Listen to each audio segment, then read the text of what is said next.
So first dalcha కోసం కావాల్సిన ingredients అయితే నేను రెడీగా పెట్టుకున్నాను. ఇక్కడ ఆనియన్స్, పచ్చిమిర్చి, ఒక చిన్న టమాటో, ఇంకా ఫ్రెష్గా పట్టుకున్న అల్లం వెల్లుల్లి పేస్ట్, ఇంకా నానబెట్టుకున్న చింతపండు, ముందుగా బాయిల్ చేసి పెట్టుకున్న పచ్చెనపప్పు, ఇంకా చిన్న లేత సొరకాయ ఒకటి, కొత్తిమీర.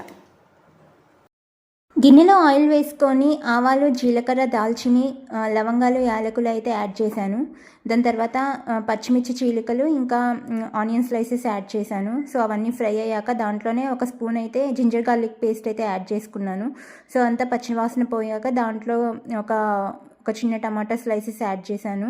సో దాంతోపాటే ముందుగా కట్ చేసి పెట్టుకున్న సొరకాయ ముక్కలు కూడా యాడ్ చేసుకొని మంచిగా ఒకసారి మొత్తం మిక్స్ చేసుకొని మూత పెట్టి ఒక 5 మినిట్స్ మగ్గనివ్వాలి.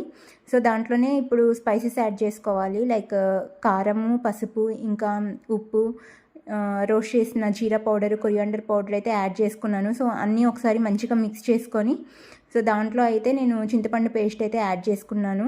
సో చింతపండు పేస్ట్ యాడ్ చేసాక మొత్తం ఒకసారి మంచిగా మిక్స్ చేసుకొని కొంచెం అది మరగనివ్వాలి.